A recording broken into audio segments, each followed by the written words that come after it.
सर्वसामान्य जनतेचा हक्काचा आवाज। जय महाराष्ट्र। महाराष्ट्राचे आराध्य दैवत राजा शिवछत्रपतींना वंदन करून हिंदू हृदय सम्राट शिवसेना प्रमुख माननीय बाळासाहेब ठाकरे गुरुवेळ धर्मवीर आनंदीगे साहेब यांच्या चरणी नतमस्तक होऊन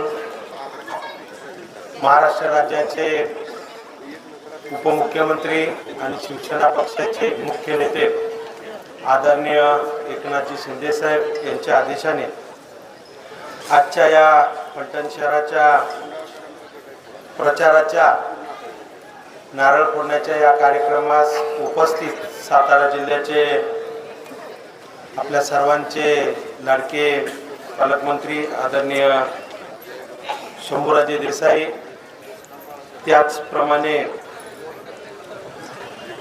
शिवसेना जिल्हा प्रमुख चंद्रकांत जाधव, माजी आमदार दीपकराव चव्हाण साहेब, श्रीमंत संजीवराजे नाईक निंबाळकर माजी जिल्हा परिषद अध्यक्ष, श्रीमंत रघुनाथराजे नाईक निंबाळकर सभापती कृषी उत्पन्न बाजार समिती, शिवसेनेच्या महिला आघाडीच्या जिल्हा प्रमुख शारदाताई जाधव आणि आपल्या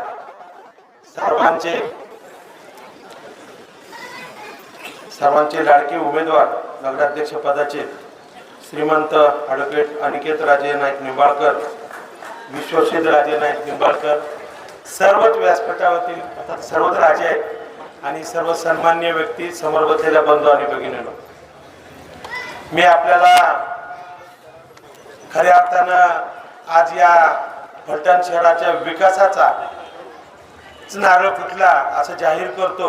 त्याचं कारणच असं आहे की ज्या ज्या ठिकाणी शिंदे साहेबांनी पाय ठेवला त्या ठिकाणी सोनं करण्याचं काम आदरणीय एकनाथजी शिंदे साहेबांच्या माध्यमातून झालेलं आहे।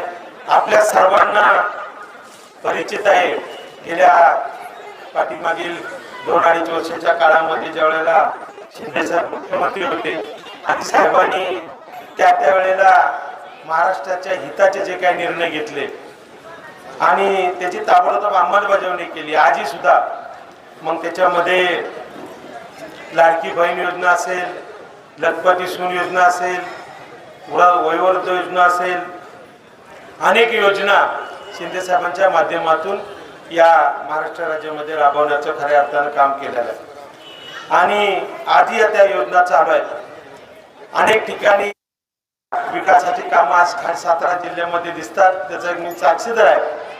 मला वाटतं साहेब आपण पालकमंत्री साहेब याचे खरे दावेदार आहेत की कारण पालकमंत्र्यांनी या सातारा शहरासाठी गेल्या ज्या वेळेला शिंदे साहेब मुख्यमंत्री होते आणि त्यांच्या माध्यमातून अतिशय मोठ्या प्रमाणामध्ये या सातारा शहरासाठी निधी आणण्याचं काम केलेलं आहे। या फलटण शहरासाठी सुद्धा पालकमंत्री साहेबांच्या माध्यमातून मला वाटतं 2-2.5 कोटी रुपये आत्ता आपण या वर्षी आपण दिलेले आहेत। त्यामुळं आमदार साहेब बोलले की विकासाचा तुम्ही विकास निधीसाठी मागं पडू नका। आमदार साहेब आपलं रिलेशन खूप जुनं आहे, पण आज लोकांच्या समोर नवीन वाटतं। शिंदे साहेबांनी ज्या ज्या ठिकाणी येण्याचं काम केलं त्या ठिकाणी दिवस केले। ज्या वेळेला कराड शहराचा विषय आला, कराड शहरामध्ये पालकमंत्री त्याचे साक्षीदार आहेत आणि असाच सर्व नगरसेवकांनी प्रवेश केला आणि त्यावेळेला त्या नगरसेवकांनी कराड शहराच्या विकासासाठी 100 कोटीची मागणी केली, परंतु शिंदे साहेबांनी देताना त्यांना 250 कोटी रुपये दिले। कारण देणारा नेता त्याला त्याचं काळीज तसं असलं पाहिजे, म्हणून शिंदे साहेबांसारखा नेता परत कधी पैदा होणार नाही। मी आपल्याला जास्त इथं काय बोलत नाही, आपल्याला पालकमंत्री साहेबांचा विचार खऱ्या अर्थानं ऐकायचे आहेत।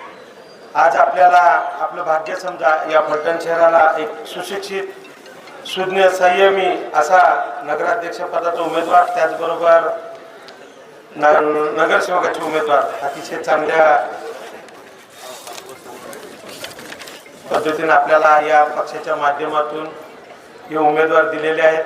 आपण सर्वांनी चांगल्या पद्धतीनं एक चांगला प्रचार करून धनुष्यबाणाचं चिन्ह आपल्याला लोकांच्यापर्यंत पोचवायचे. शिंदे साहेबांनी जे 2.5 वर्षामध्ये केलेली कामं आहेत, या महाराष्ट्र राज्यामध्ये जी कामं केलेली आहेत, ज्या योजना आणलेल्या आहेत, त्यासुद्धा योजना आपल्याला या धनुष्यबाणाच्या माध्यमातून, या प्रचाराच्या माध्यमातून तळागाळापर्यंत पोचवण्याचं खऱ्या अर्थानं काम करायचं आहे.